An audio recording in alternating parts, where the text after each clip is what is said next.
अस्मद्गुरु परमगुरून्यतिवरपूर्णो सयामुनं रामं पद्माक्षनाथषडजित्सेनेश रमारमापतीन् वन्दे बृन्दावनचरं वल्लवीजनवल्लभं जयन्ती सम्भवन् धाम वैजयन्ती विभूषणं श्रीमान् वेङ्कटनाथार्य कवितार्के सजीवेदान्ताचार्यवर्यो मे सन्निधत्तां सदा हृदि प्रणामं लक्ष्मणमुनिप्रतिगृह्णातु मामकं प्रसादयति यत्सूक्तिः स्वाधीनपतिकां श्रुतिं जयति सकलविद्यावाहिनी जन्मशैलः जनिपथपरिवृत्तिः शान्तविश्रान्तिशाकी निखिलकुमतिमाया सर्वरी बालसूर्यः निगम जलधि वेला पूर्णचंद्रो यतीन्द्रः. இந்த ஸ்லோகத்துல பாஷ்யக்காரர் சைலம் மலையாகவும் ஷாக்கி மரமாகவும் பாலசூரியனாகவும் சந்திரனாகவும் வர்ணிக்கப்படுறார்.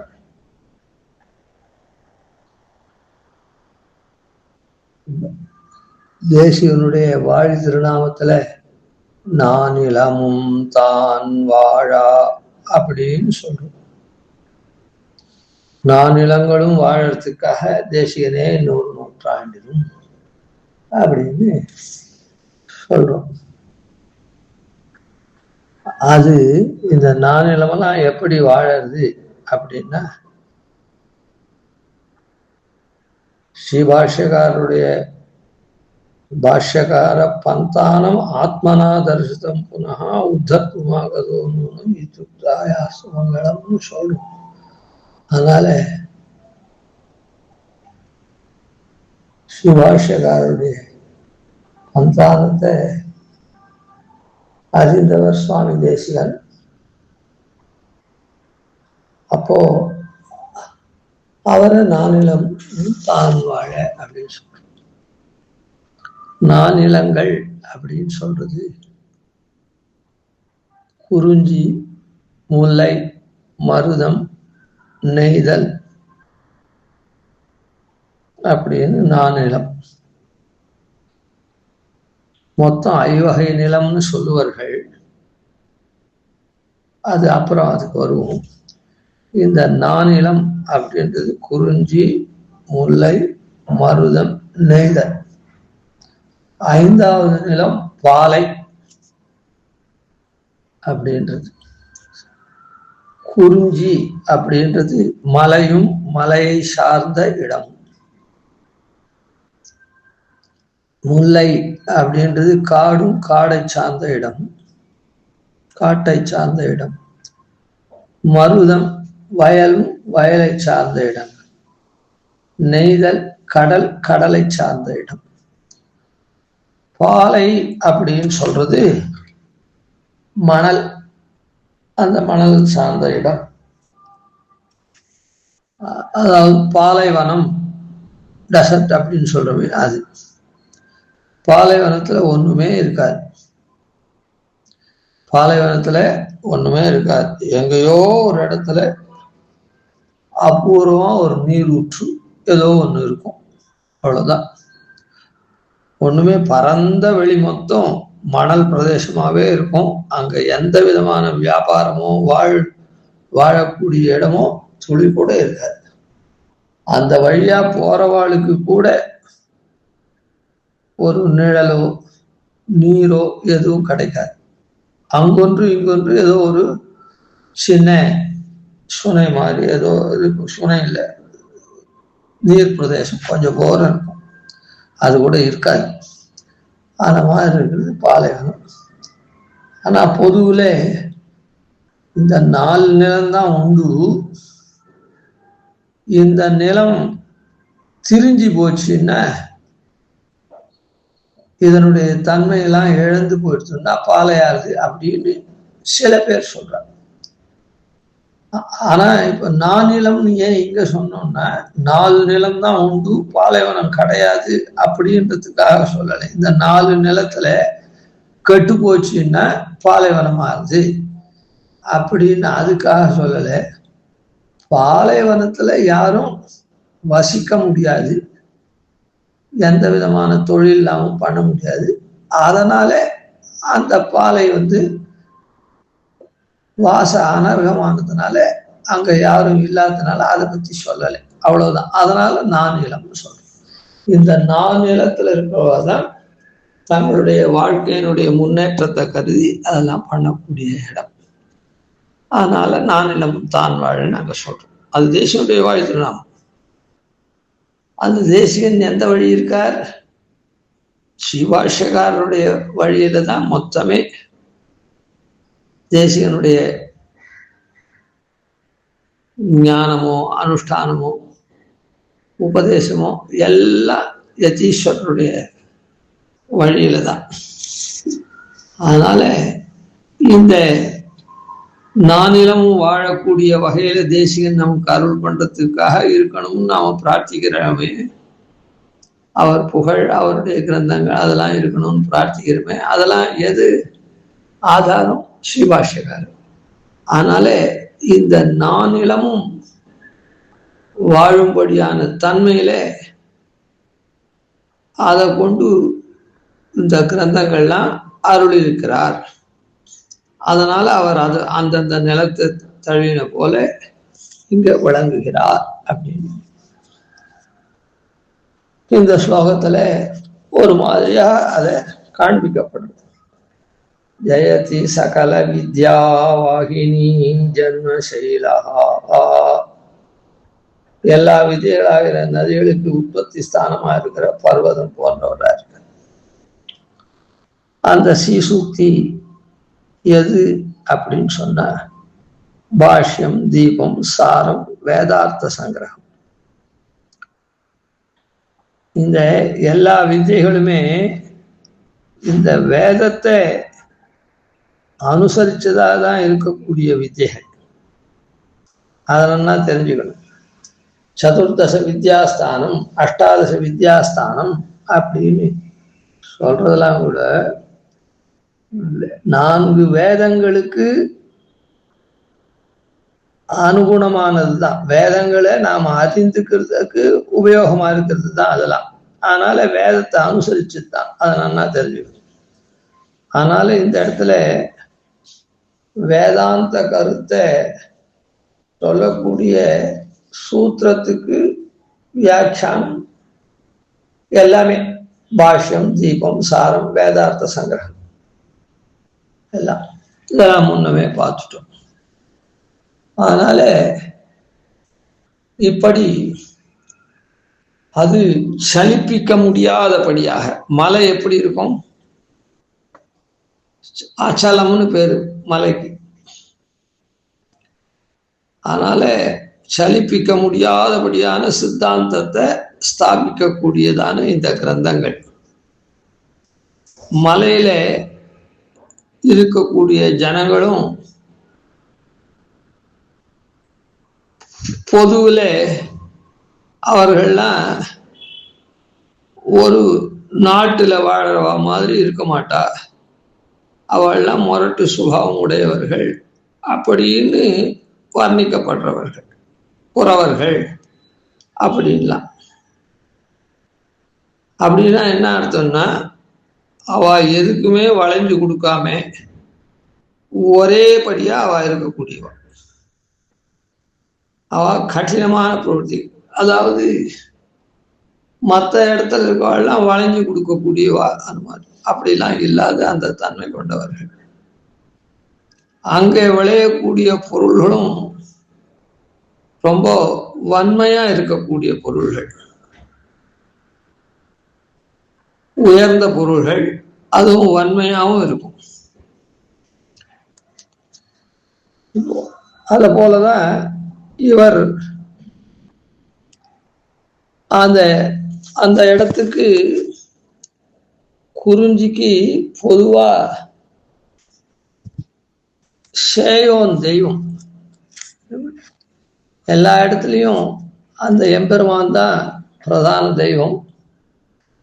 அதனாலதான் வாதிரிகாசிரமத்திலையும் அவன் இருக்கான். மந்திர உபதேசத்தை பண்ணக்கூடியவனா மந்திர இருக்கா. கலவு வெங்கடநாயக்கான்னு கலியில எல்லாருக்கும் வேண்டுவர்களுக்கெல்லாம் எல்லா பலனையும் கொடுக்கறதுக்காக திருவேங்கடமலையில் இருக்கான். இந்த மாதிரி எல்லா இடத்துலையும் அங்க மந்திரமே பிரதானமா கிருதயுகாதிகள் இருக்கவாளுக்கெல்லாம் இருக்கக்கூடிய அருளக்கூடிய அந்த எல்லா யுகத்துக்கும் தான் மந்திரம் பொதுவா இருந்தாலும் அந்த கிருதயுகாதிகள்லாம் இப்படிலாம் ஐகிக பலாதிகள்லாம் வேண்டாம். அவள்லாம் தபோதனாளாவே இருக்கக்கூடியவர்கள் எம்பெருமானையே அடையக்கூடிய. அதனால அந்த மந்திரத்தை உபதேசம் பண்றவனும் அந்த மலையில தான் பண்ற. இங்க கலியுகத்துல வேண்டுவார்களுக்கெல்லாம் வேண்டிய பலன்லாம் அருளக்கூடியவன ஸ்ரீனிவாசன் இருக்கான். அதனால ஸ்ரீபாஷ்யக்காரர் இந்த இடத்துல மலை போல இருக்கார்.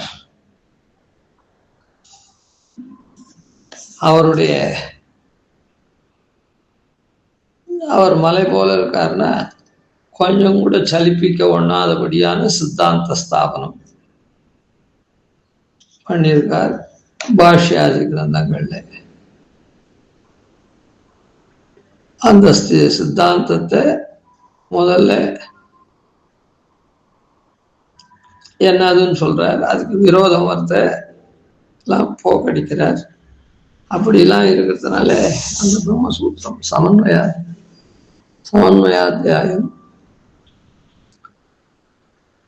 அவிரோதாத்தியாயம் இப்படின்னு இருக்கோம்ல, அந்த மலையில இருக்கவர்கள் எப்படி, மலையில இருக்கவர்கள் என்ன பண்ற, ஒரே இதுதான், உனைத்தினை கிள்ளி உதுகவி காட்டி உன் பொன்னடி வாழ்கவென்னு இனக்குறவர் புதியதுன்னும் எழில் மாலிதும் சோலையந்தாய் அப்படின்னு சாய்க்கிறார். அந்த அவள்லாம் என்ன பண்றா, மலையில கிடைக்கிற தினையை அறுத்து அப்படியே அதை அவிசு பண்ணி அதை உன் பொன்னடி வாழ்க அப்படின்னு எம்பெருமான தியானம் பண்ணிட்டு அவனுக்கு அர்ப்பிச்சுட்டு அதை சாப்பிடக்கூடியவர்கள்.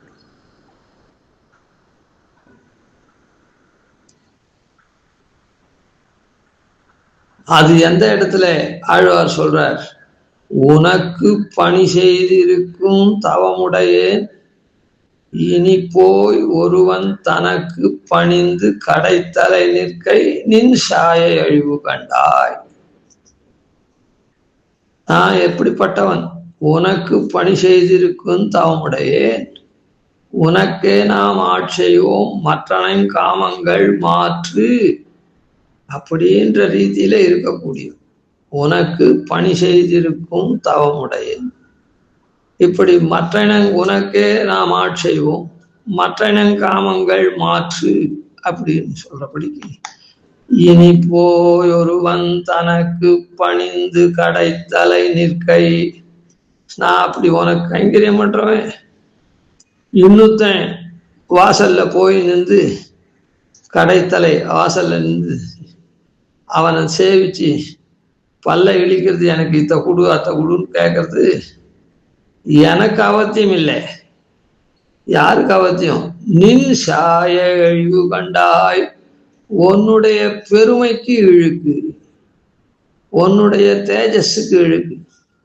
அதாவது ராஜமகிஷி இருக்காளே, ராஜமகிஷி மடிப்பிச்சை ஊர்ல போய் கேட்டாள்னா யாருக்கு அவத்தியம், ராஜாவுக்கு அவத்தியம். ராஜா சரியா ராஜமகிஷியை வச்சுக்கல, பிச்சை கேட்கிறா பார், மடி பிச்சை கேட்கிறா பார் அப்படின்னு பிச்சை கேட்கிற ராஜ மகிழ்ச்சியை யாரும் சொல்ல மாட்டா. ராஜா அவளை சரியா வச்சுக்கல. அந்த மாதிரி நான் உனக்கு கைங்கரியம் பண்ணக்கூடியவனா இருக்கச்சே நான் உன்னை விட்டு இதர தேவதைகளை சுத்ர தேவதைகளை போய் அது வாசல்ல நின்று சேவிக்கிறதுன்றது, அதாவது உன்னட நீ கொடுக்காத ஒரு பலனை எனக்கு தேவையான பலன் அதை நீ கொடுக்கல அப்படின்னா நான் இன்னொருத்தர்கிட்ட போய் கேட்டேன்னா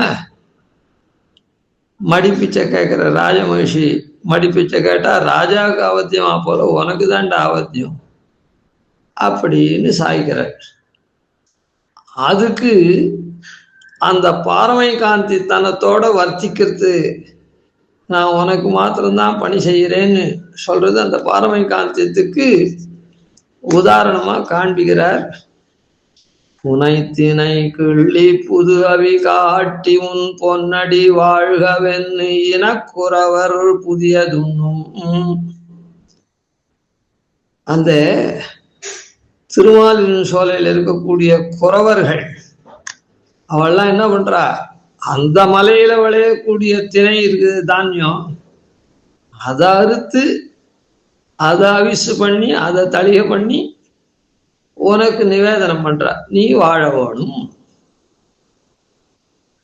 அப்படின்னு சொல்லி அந்த புதியதை இவ ஒன்றா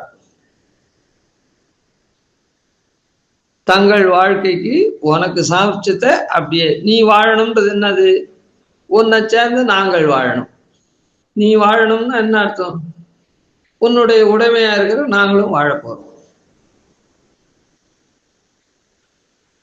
அதுக்காக உனக்கு அந்த திணையை எங்களுக்கு இந்த மலையில கிடைச்சிருக்கு திணையை அறுத்து அவிஸ் பண்ணி பண்றோம்.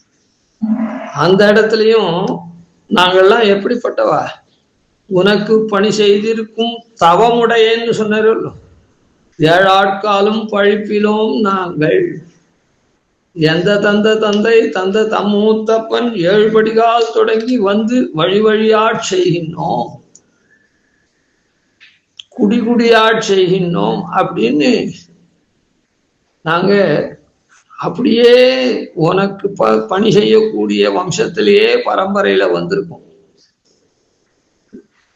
எங்கேயுமே வெளியிலேயே போகாத, அதை காண்பிக்கிறதுக்கு தான் இனக்குறவர் புதியதுன்னும்.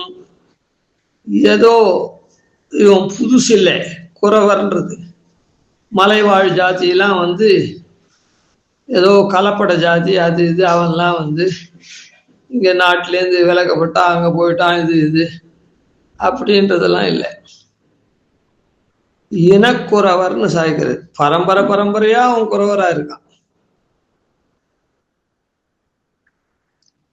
அதனால பரம்பரையா இந்த மலையில இருந்துட்டு உன்னையே தொழுதுண்டு உனக்கே அர்ப்பிச்சு அவன் சாப்பிட்றதுக்கு உண்டானத்தை அப்படியே பண்ணக்கூடியவன் சாய்க்கிறார். அதனால இந்த இடத்துல என்னன்னா, கொஞ்சம் கூட சலியாத குணத்தை கொண்டவர்கள் அந்த மலையில் இருக்கிறவாள்லாம். அந்த திணை தானியமும் நெல் முதலியவளை போல சீக்கிரமா நீண்ட நாள் இருக்கக்கூடிய தானியம். அவளுடைய பக்தி எல்லாமும் அப்படியே காட பக்தி, சலிப்பிக்காத பக்தி, சலியாத பக்தி. அத போல ஸ்ரீபாஷ்யக்காரர் அந்த சைலம் போல மலை போல விளங்குறார் அப்படின்னு சொன்னதுனால இப்படி உயர்ந்ததான இந்த பாஷ்யாதி கிரந்தங்கள்லாம் அருளி நமக்கு உந்தன்னோடு தோமேயாவோம் உனக்கே நாம் ஆட்செய்வோம் மற்றனங்காமங்கள் மாற்று அப்படின்ற ரீதியில நம்ம நிலைநிறுத்தக்கூடியவரா இருக்கிறார். அந்த மலை போன்று இருக்கவர் அப்படின்னா, அதனால குறிஞ்சி வாழ் மக்களை போல நாம அந்த ஞானத்தெல்லாம் பெறறதுக்கு உண்டான சலிப்பிக்காத இருக்கக்கூடிய வகையில சாதிச்சு அவர் சைலம் போல வழங்குகிறார் அப்படின்றது இந்த இடத்துல. ஜனிபத பரிவர்த்தி சாந்த விஸ்ராந்தி சாக்கி மரம் போல இருக்கிறார், ஜனிபத பரிவர்த்தியில இருக்கவா அப்படின்னு சொல்லி. காடும் காடை சார்ந்த இடம், பொதுவில அரண்யம் அப்படின்னு காட்டுக்கு பேரு. அந்த அரண்யத்துல வேதத்துல கூட ஆரண்யகம் ஒரு பாகம், அதில் எம்பெருமானை பற்றி நல்லா சொல்லக்கூடிய பாகம். எம்பெருமான் அரண்யத்துல தான் வசிக்கிறான். இந்த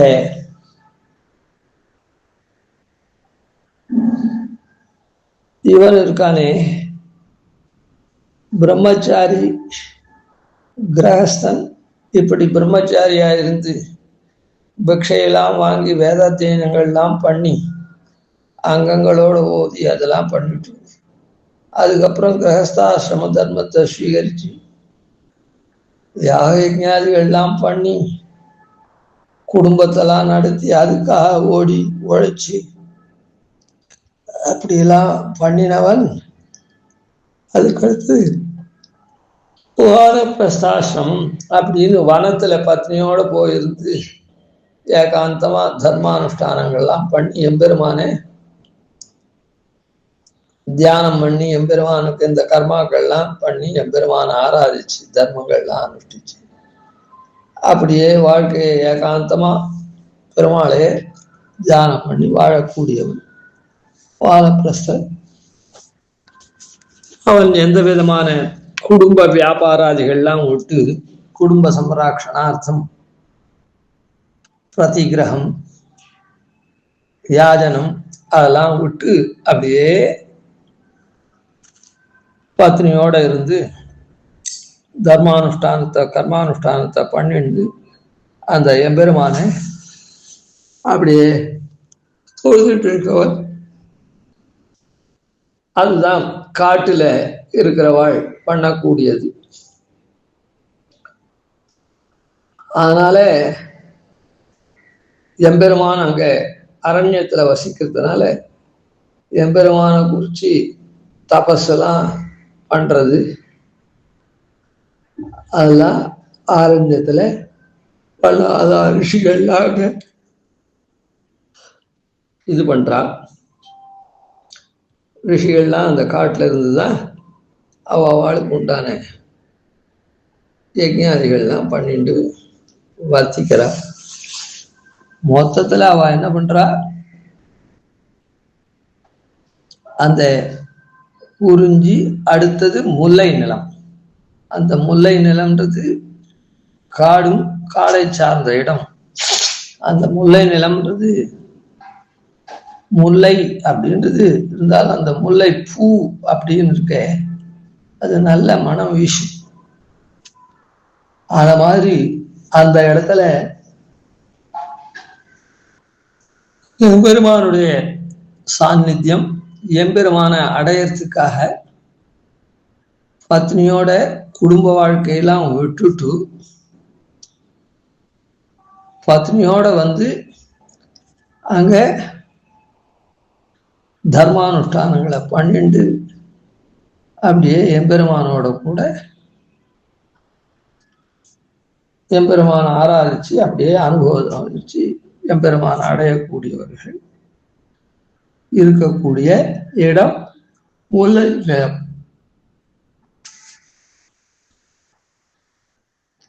அதுபோல ஸ்ரீபாஷ்யக்காரர் அது என்னன்னா இந்த முல்லை நிலத்துல இத்தனை நாளா ஓடி ஓடி உழைச்சி குடும்ப பரத்தெல்லாம் தாங்கிட்டு புத்திர பௌத்திராதிகள் அது அப்படின்னு ஓடி உழைச்சவர்கள் அந்த காட்டுல நிம்மதியான வாழ்க்கையை நடத்தி எந்த விதமான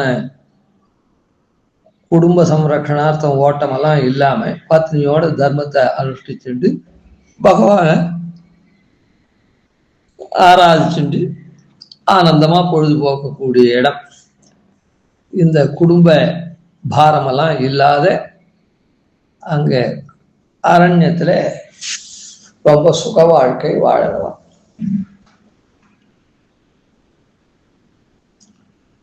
அதுபோல ஸ்ரீபாஷ்யக்காரர்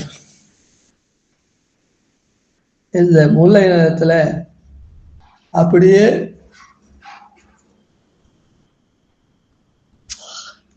பத்னியோட இருந்தே அந்த மாதிரி எம்பெருமான தியானம் பண்ணிண்டு எம்பெருமான் ரொம்ப சுக வாழ்க்கை வாழறா போல இங்கே எல்லாரும் நல்ல பதத்தால் மனை வாழ்வர் கொண்ட பெண்டிர் மக்களே அப்படின்ற ரீதியில அவரவர்கள் இருந்தபடியே எம்பெருமானத்துல சரணாகதி பண்ணி துவயம் அர்த்தானுசந்தானேன சதைவம் வக்தா யாவத் சரீர பாதம் அத்ரைவ ஸ்ரீரங்கே சுகமாஸ்வா அப்படின்னு சொல்றா போல என்னாலும் துவயார்த்தானுசந்தானம் பண்ணி சுகமா இருக்கக்கூடிய அந்த வாழ்ச்சியை அருளக்கூடிய வகையில அந்த 3 விதமான கத்தியத்திரயத்தை அருளி எம்பெருமானுடைய திருவடியை துவயத்தை கொண்டு ஆசிரியிச்சு அந்த துவய அர்த்தானுசந்தானத்தின் மூலமாகவே நீதி வாழ்க்கையையும் செம்மையா நடத்துறா போல அந்த எம்பெருமானை எப்பவுமே தியானம் பண்ணிட்டு சுக வாழ்க்கை வாழறா போல அருள் இருக்காரு. அதனால இந்த சம்சார தாபமெல்லாம் தீர்ந்து மரத்தடியில போய் உட்கார்ந்தா எப்படி இந்த தாபங்கள்லாம் ஒழியிறதோ அது போல சம்சார தாபம் ஒழிஞ்சு இந்த சம்சாரத்துல இருந்துட்டே ஒரு நல்ல மர நிழல்ல இருந்து சுக வாழ்க்கை வாழற மாதிரி இப்படி எம்பெருமானுடைய திருவடி வாரத்துல நம்ம அர்ப்பிச்சுட்டு அவனை பத்தினதானே அவன் உபாயமாயும் உபேயமாயும் ஆறான் அப்படின்ற அந்த மந்திரத்தினுடைய அர்த்தத்தை அனுசந்தானம் பண்ணி அவன் திருவடி நிழல்ல வாசுதேவ தருச்சாயா அப்படின்ற ரீதியில அவனுடைய நிழல்ல நாம மாதிரி அந்த கிரந்தங்களை அருளி நமக்கு அந்த முல்லை நிலத்துல வசிக்கிறவாள இருக்கா போல இவர் மரமா பாஷ்யக்காரர் நமக்கு இருக்கிறார். 3வது நிலம் வயலும் வயலை சார்ந்த இடமும் அப்படின்னு சொல்லக்கூடியதான மருத நிலம். இந்த வயல்லாம் எப்படி அப்படின்னா ஆரவாரமா பண்படுத்துறதுக்காக உழறது, அப்புறம் விதைக்கிறது, நாத்து எடுத்தல், நாத்தை நடுதல், அறுவடை செய்தல், அதை தூற்றுதல், இப்படி ஆரவாரமான காரியத்தை பண்ணக்கூடியவர்கள் தன்னுடைய வாழ்க்கைக்காக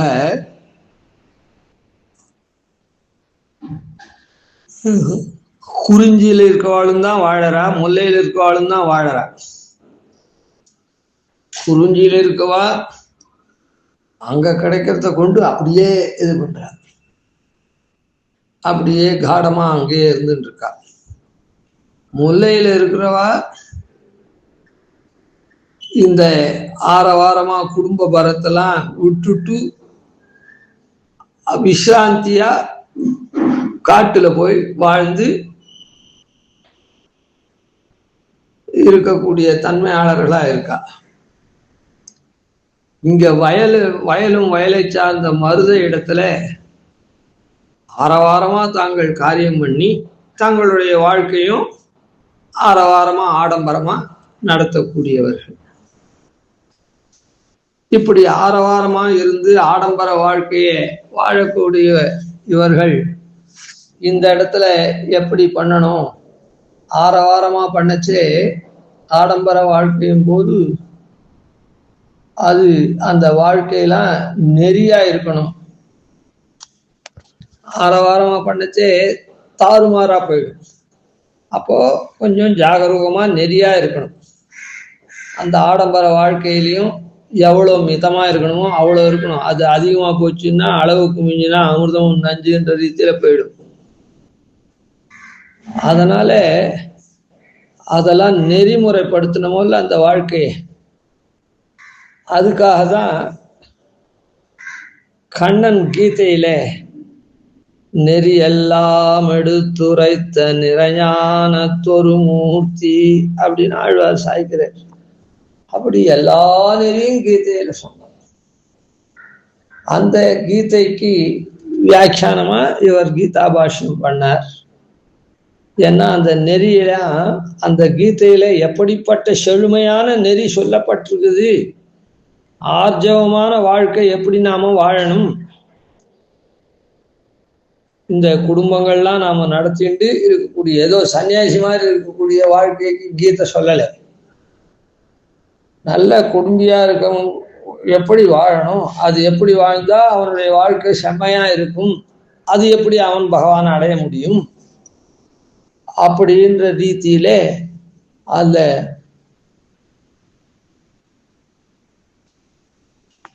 நெறியெல்லாம் எடுத்து சொன்னார் கீதையில. அந்த கீதையினுடைய செம்மையான அந்த கீதையினுடைய செழுமை ஆர்ஜவம் இருக்க, அந்த ஆர்ஜவ பொருள் தெரிகிற மாதிரி பாஷ்யம் பண்ணார். மற்றவாள்லாம் கீதையினுடைய பொருளை சொல்றேன்னுட்டு எதையோ சொன்னான். ஆனா அதனுடைய நேரிய பொருளை பாஷ்யக்காரர் சொன்னார். அதனால மருத நிலத்துல வயலும் வயலை சார்ந்தவர்களா இருந்து ஆரவாரமான காரியங்கள்லாம் பண்ணி ஆடம்பர வாழ்க்கையெல்லாம் வாழணும் அப்படின்னா இந்த ஆரவாரமான வாழ்க்கையெல்லாம் எப்ப தொடங்குறா அப்படின்னு சொன்ன, ஒரு நாளினுடைய ராத்திரி போது என்ன எதுக்கும் எந்த காரியத்தையும் பண்றதுக்கு பிரயோஜனம் இல்லாத இருள் சூழ்ந்த அந்த காலம் போய் பொருள்கள்லாம் புலப்பட்டு அதெல்லாம் நன்னா காரியம் பண்ணக்கூடிய காலம் எப்போ அப்படின்னா, இருள் சூழ்ந்த இரவு போய் சூரியன் வந்தவுடனே பொருள்லாம் புலப்பட ஆரம்பிச்ச உடனே இந்த ஆரவாரமான காரியத்தெல்லாம் பண்ணி அது மூலமா பொருள் ஈட்டி ஆடம்பரமான வாழ்க்கையெல்லாம் பண்றாங்க. அப்போ அதுக்கு என்ன பண்ணணும், அஜ்ஞானமான இருள் போனோம், ஞானமாகிற வெளிச்சம் வந்தாதான் இதெல்லாம் பண்ண முடியும். அதனால அதுக்கு தகுந்தா போலே அந்த அஜ்ஞானமான இருட்டுன்றது என்னது, குமத்திகள், குயுக்தியினால சொல்லக்கூடிய தப்பான அர்த்தங்கள்லாம் நம்ம நேர் வழியில செல்ல முடியாத பண்ணக்கூடிய இருட்டு அஜ்ஞானத்தை போன்றது. அது நேரிய பொருளை பாஷ்யக்காரர் சொன்னதுனால அந்த அஜ்ஞானமாகிற நிக்கில குமத்தி மாயா சர்வரி அந்த இருட்டுக்கு பாலசூரியா, பாலசூரியன் போலே அப்படின்னு சொன்னார். அதனால ஸ்ரீபாஷ்யக்காரர் உதயசூரியன் போல அங்க விளங்கி இவருடைய இந்த கிரந்தத்தினுடைய கீதா பாஷ்யத்தினுடைய இதை தெரிஞ்ச உடனே அந்த இருட்டு மற்றவர்கள்லாம் பண்ணின வியாக்கியானத்தினால அஜ்ஞானம் சூழ்ந்ததா இருக்கக்கூடிய அந்த இருட்டு போய் ஆரவாரமான வாழ்க்கைக்கு எப்படி சூரியோதயம் ஆகச்சே பொருள்கள்லாம் புலப்படச்சே ஆரவாரமான வாழ்க்கை தொடங்குறதோ அது போல இந்த ஸ்ரீபாஷ்யக்காரருடைய கிரந்தம் இருந்து ஸ்ரீபாஷ்யக்காரர் அந்த பாலசூரியனா விளங்கி நம்மலாம் அஜ்ஞானமாகிற இருட்டை, மற்றவர்களால் ஏற்படுத்தப்பட்ட அஜ்ஞானமாகிற இருட்டை ஒழிக்கக்கூடிய பாலசூரியன் போலே விளங்குகிறார். இந்த இடத்துல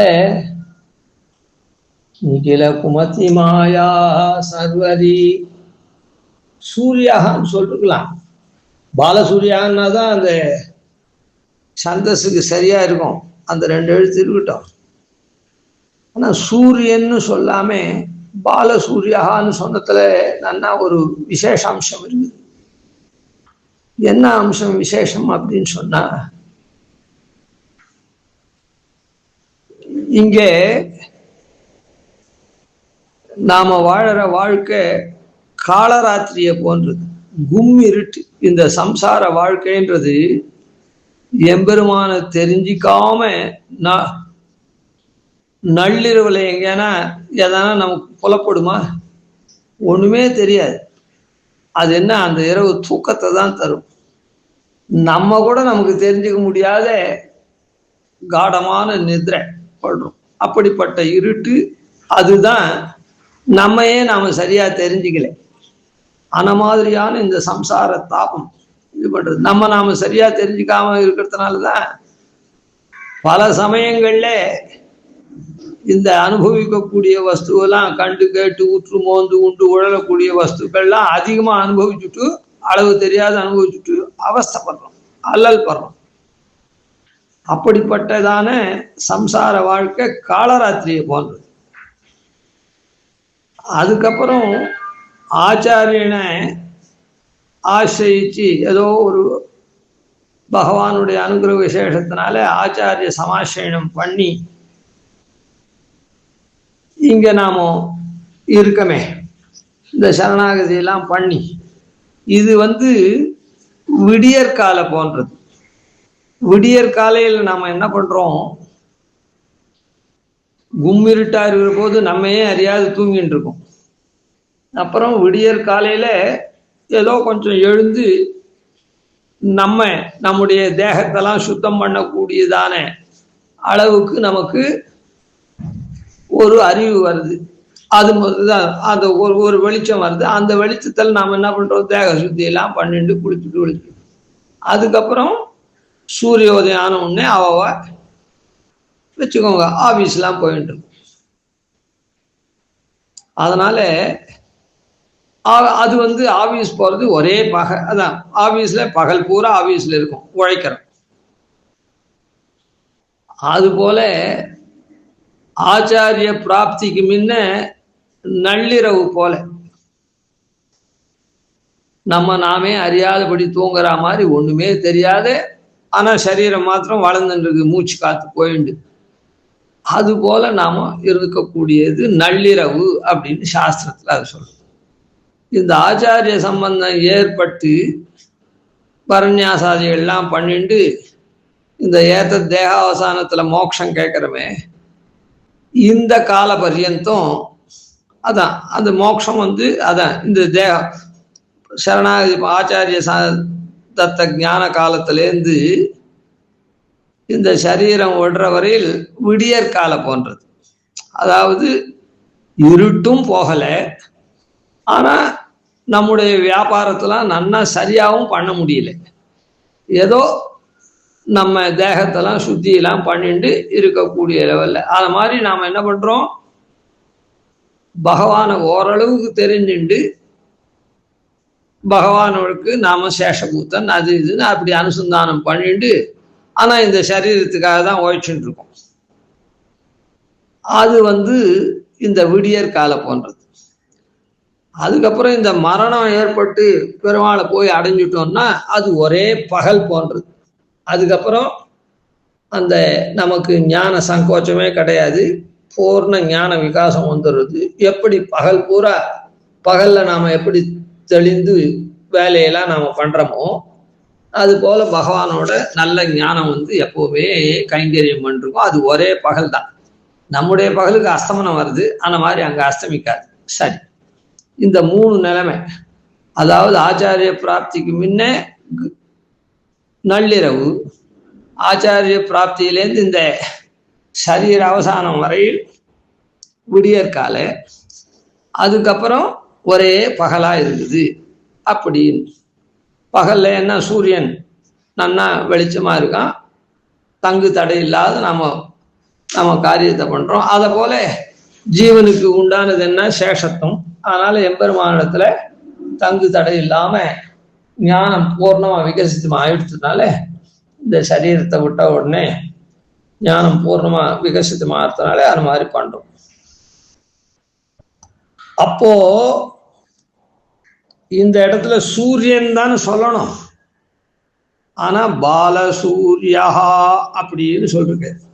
பாலசூரியான்னு சொன்னதனுடைய தாத்பரியம் இங்க என்னன்னா, இந்த இடத்துல நாம வாழறதுக்கு இந்த சம்சார மண்டலத்துல வாழ்ந்து நேரிய முறையில வாழ்ந்து அப்புறம் அவனை அடையணுமோ இல்லை. அதனால அந்த சம்சாரத்துல வாழறதுனால ஒரே பகல் இல்லை. அந்த குமத்திகள்லாம் சொல்லக்கூடிய குயிற்சிகள்னால நாம நம்முடைய கர்மாக்கள்லாம் சரியா பண்ணல. அதனால்தான் அவன் கர்மயோகம், ஞான யோகம், பக்தி யோகம்லாம் இதுல சொல்லி அப்படி இல்லைன்னா சரணாகதி பண்ணுன்னு சொல்றான். அதனால இந்த இடத்துல நாமும் பாலசூரியன்னா அந்த குமத்திகள் சொல்லக்கூடியதான வழியில இருக்கக்கூடிய நெறிகள்லாம் தப்பு. அது அஜ்ஞானமாகிற இருட்ட தான் இருக்குது. அது போறதுக்கு விடியற் கால அதான் விடியற சூரியன் இருக்கானே அப்பவே அது தானா அதெல்லாம் போயிடுறது. இந்த விடிய போறதுல அதனால பெறக்கூடிய ஞானத்தினால நம்ம கர்மாக்கள்லாம் பண்ணி அதுக்கப்புறம் தான் பெருமாள் அங்க அடைய போறோம். இது இங்கேயே இருக்கக்கூடிய விஷயத்தை சொல்றதுனால பாலசூரியன் இங்க சொன்னார். அங்க சொன்னது ஒரே பகலா நாம பெருமாளுக்கு கைங்கரியம் பண்றோம்னால அங்க. ஆனால இந்த இடத்துல சூரியகான்னு சொல்லக்கூடாது. அது ஒரே பகலா இருக்கக்கூடிய நிலைமையை அங்க சொல்லித்து. அதுக்கும் இதுக்கும் வாசி இருக்குது. ஏன் இந்த இடத்துல பாலசூரியான்னு சொன்ன, சூரியன்னே சொல்லலாமே அப்படின்னு சந்தேகம் வரக்கூடாது. அதாவது நாம இங்க கர்மாக்கள்லாம் பண்ணி வயலும் வயலை சார்ந்த இடத்துல எப்படி மருத நிலத்துல ஆரவாரமான வாழ்க்கையை இங்க கொள்றாளோ அதை போல நாம இங்க எல்லாத்தையும். அதனாலதான் ஆண்டாள் என்ன சொல்றா, ஸ்வச்சிஷ்டாயாம் சுஜினி கலிதம் யாபலாத் கிருத்ய புங்கே. நான் என்னென்ன அனுபவிக்கிறேனோ அது மொத்தத்தையும் உனக்கு நான் சமர்ப்பிக்கிறேன்றார். அந்த என்ன அனுபவம்ன்றது நான் அனுபவிக்கிறதுன்னு சொல்றதுனால இங்கதான். அங்க அப்படி இல்லை, வைகுண்டத்துல அப்படி இல்லை. பெருமாளுக்கு என்ன வேணுமோ அதை தான். நமக்கு நாங்க ஒரு தேவையுமே இல்லை. இங்கதான் கர்மகர்த்தமான சரீரம் நம்மோட பிணைஞ்சிருக்கிறதுனால நமக்குன்னு வேணுமா இருக்கு. நமக்குன்னா நம்முடைய சரீரத்துக்காக வேணுமா இருக்கு. அந்த சரீரத்துக்கு உண்டான தேவைகள்லாம் பூர்த்தி நாம பண்றதெல்லாம் எம்பெருமானுக்கு அர்ப்பிச்சுட்டு இன்னும் சோர் பருவி நீர் தின்னும் வெற்றிலையும் எல்லாம் கண்ணன் ரீதியில அர்ப்பிச்சுட்டு நாம் பண்றோம். அதனால இப்போ அந்த இடத்த சொல்றதுக்கு தான் வந்தது இங்க. அதனால இங்க ஸ்ரீபாஷ்யக்காரரை பாலசூரியனா வர்ணிச்சிருக்கார். ஏன்னா இங்க நாமும் நல்வாழ்க்கையை நடந்துதானே கர்ம யோகம், ஞான யோகம், பக்தி யோகம் அதெல்லாம் கையிலால என்ன சரணாகதி இப்படி எல்லாம் பண்ணணுமே. அப்படியே சரணாகதி பண்றதுக்கு முன்ன பின்ன எல்லாம் சாத்விக தியாக புரஸ்சரமா நாம நம்முடைய கர்மாக்கள்லாம் பண்ணணுமோ இல்லை. இதெல்லாம் தெரியுறது யாரால? இதெல்லாம் தெரியாத போறது இதராளுடைய குயுக்தி மதத்தினால. அது இருட்டு போல நம்ம இருக்குது, அஜ்ஞானத்துல மூழ்க வைக்கிறது. அதுலேருந்து வெளிவரத்துக்கு இவர் எல்லாத்தையும் கண்ணன் கீதையில சொன்னபடிக்கு நன்மார்க்கத்தை காண்பிக்கிறதுனால கீதா பாஷ்யத்துல அந்த அஜ்ஞானம் போகக்கூடிய இதுக்கு பெரிய சூரியன் வர வேண்டாம். பாலசூரியன் வந்த உடனே அந்த அஜ்ஞானம் கூடும், நாம நேர் வழியில் நடப்போம். அதனால இந்த பாலசூரியனா வர்ணிச்சது. நிகம ஜலதி வேலா பூர்ணச்சந்திரோ யதீந்திரஹா. அதாவது கடல் நெய்தல், கடலும் கடலை சார்ந்த இடத்துல வாழக்கூடிய ஜனங்கள்.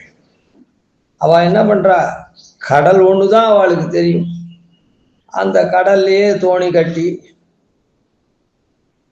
மிகுந்த சந்தோஷமான வாழ்க்கையே அந்த தோணியில போய் அந்த கடல் பொருள்கள்லாம் அவளுடைய சக்திக்கு அனுகுணமா எடுத்து அதை கொண்டு பிழைக்கிறார்.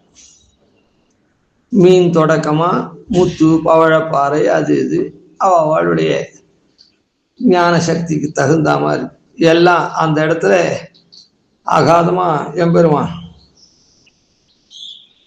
அந்த கடலினுடைய அலையில முதல்ல போய் அப்புறம் ஆழ்கடலுக்கு சென்று அவ அந்த பொருள்கள்லாம் ஈட்டிண்டு வரார்.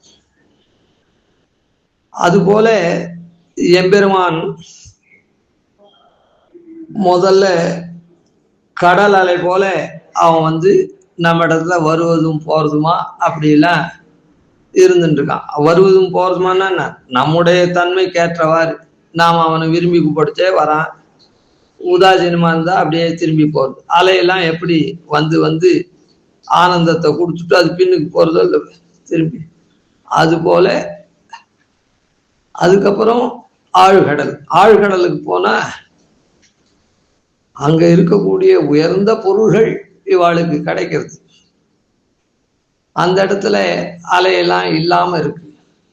அந்த மாதிரி அந்த நெய்தல் நிலத்தில் இருக்கக்கூடிய மீனவ ஜனங்கள் பொதுவா சொல்லணும்னா அவ எப்படி அந்த கடல்ல அப்படியே அந்த அலையிலையும் அதை தாண்டி ஆழ்கடல்லையும் அப்படியே தோணி போட்டு போய் தங்களுடைய வாழ்க்கையை வாழறாளோ, அதுபோல எம்பெருமானிடத்துல நாம திருவாராதனம் பண்ணக்கூடிய நித்திய கிரந்தத்தை காண்பிச்சு, இதுல மகான்களா இருக்கிறவா அந்த நித்திய கிரந்தத்துல சாதித்தபடி பூர்ணமா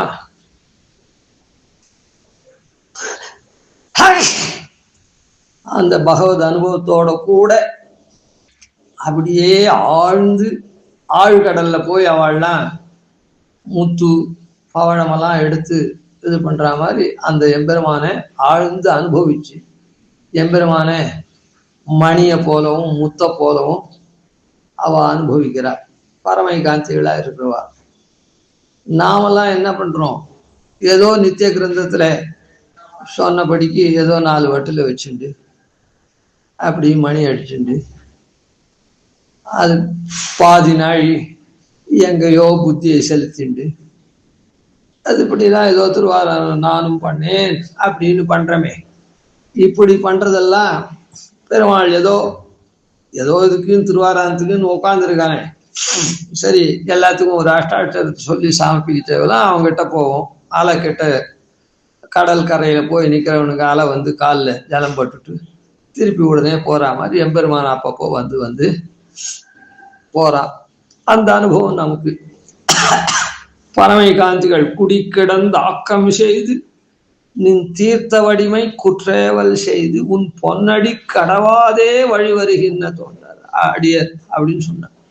சாஸ்திரத்துல எப்படி சொல்லியிருக்கோ அதும்படியே பண்ணக்கூடிய அடியவரா இருக்காளே, அப்படிப்பட்ட மகான்கள் குடிக்கிடந்து ஆக்கம் செய்து தாங்கள் வந்த குடிக்கு தகுந்த மாதிரியான கர்மாக்கள்லாம் பண்ணி கொஞ்சம் கூட அவனுடைய நியமனத்தை மீறாத பண்றாளே, அப்படிப்பட்ட மகான்கள் அவள்லாம் கடல்ல ஆழ்கடல்ல அலை இல்லாத கடல் பெருமாளுடைய அனுபவம் பூர்ணமா அப்படியே அனுபவிக்கக்கூடியவாளா இருந்துருக்கா. அப்படிப்பட்டதான நித்திய கிரந்தத்தை பண்ணி எம்பெருமானோட உறவாடக்கூடியதான திருவாராதன கிரந்தத்தை அருளினார். அதனால இந்த இடத்துல கடல் எப்ப பொங்கும் அப்படின்னு சொன்னா பூர்ண சந்திரன் இருக்கிற பௌர்ணமியில பொங்கும். இல்லைன்னா சந்திரனே இல்லாத முழுசா இல்லாத போது அமாவாசை தரிசனத்துல போகும் பூர்ண சந்திரன். அதனால பூர்ண மதியோட இது பண்ணா ஆழ்கடல் வரையில் போகலாம். இல்லைன்னா அது இதுவா இருந்தா, அதனால இப்படி பாஷ்யக்காரர் நித்திய கிரந்தத்தை அருளி எம்பெருமானுடைய அனுபவத்தை பெறக்கூடியதான திருவாராதன கிரந்தத்தை அருளினது மூலமா அந்த கடல் எப்படி பொங்கி அழறதோ அந்த மாதிரி அந்த பொங்கி அழறது அந்த பெருமானுடைய அனுகிரகம் நமக்கு நிறைய வருதுன்னு அர்த்தம். சாதாரண அலைன்னா திட்டமான அனுகிரகம். அதனால எம்பெருமானுடைய பெரிய அலை வரைச்சே தான் நம்ம கடல் உள்ள இழுத்துன்னு போகும், தன்னிடத்துல சேர்த்துக்கும். பெரிய அலை வரைச்சே தான். சின்ன அலையும் போது கடல் நம்மலாம் இழுத்துட்டு போகாது, நாம கரையிலேயே தான் இருப்போம். கரையில இருக்கிற வஸ்து கரையிலேயே தான் இருக்கும். பெரிய அலை வரைச்சே தான் அடிச்சுட்டு போகும், தன்னுள்ள இழுத்துக்கும். அது போல எம்பெருமான் நம்ம இடத்துல பொங்கி எழுந்து அவனுடைய கருணை பொங்கி எழுந்து அப்படியே அவனுடைய திருவடி வாரத்துல நம்ம சேர்த்துக்கிறான். அவனோட கூட நம்ம நன்னா சேர்த்துக்கிறான். அந்த மாதிரி தன்மையே அந்த அனுபவத்தை நித்திய கிரந்தம் மூலமா நமக்கெல்லாம் கொடுக்கறதுனால எம்பெருமான் பொங்கி எழுந்து, கடல்ன்றது எம்பெருமான், அந்த அலை அந்த எம்பெருமானுடைய அனுகிரகம். அது பொங்கி வந்தாதான் நம்ம அந்த கடல்ல சேர்த்துக்கும். அதனால அப்படிப்பட்ட தன்மையை கொடுக்கக்கூடிய கிரந்தத்தை அருளினால பூர்ணச்சந்திரஹா. அதனால பூர்ணச்சந்திரன் ஜலதி வேலா பூர்ணச்சந்திரோ யதீந்திரஹா. இப்படி நானிலமும் இருக்கவாள் எப்படி பகவானோட உறவு கொண்டாலோ ஆன மாதிரியாக எல்லாரும் வாழக்கூடிய வகையில கிரந்தங்கள்லாம் அருளி, அது போல நமக்கு பாஷ்யக்காரர் வழங்கத்தினால மலையாகவும் மரமாகவும் இளம் சூரியனாகவும் பூர்ண சந்திரனாகவும் வருணித்தார். கவிதார்க்கிக சிம்ஹாய கல்யாண குணசாலினே ஸ்ரீமதே வெங்கடேசாய வேதாந்த குரவே நமஹ. ஆதிவன் சரகோபாதீன் யதிவர்யான் பஜே நிஷம் ஸ்ரீரங்கபூர்வசரீசானபதாஸ்ரீ ஸ்ரீவத்சவம் சஜலகம் வந்தே ஸ்ரீகிருஷ்ணதேசிகம்.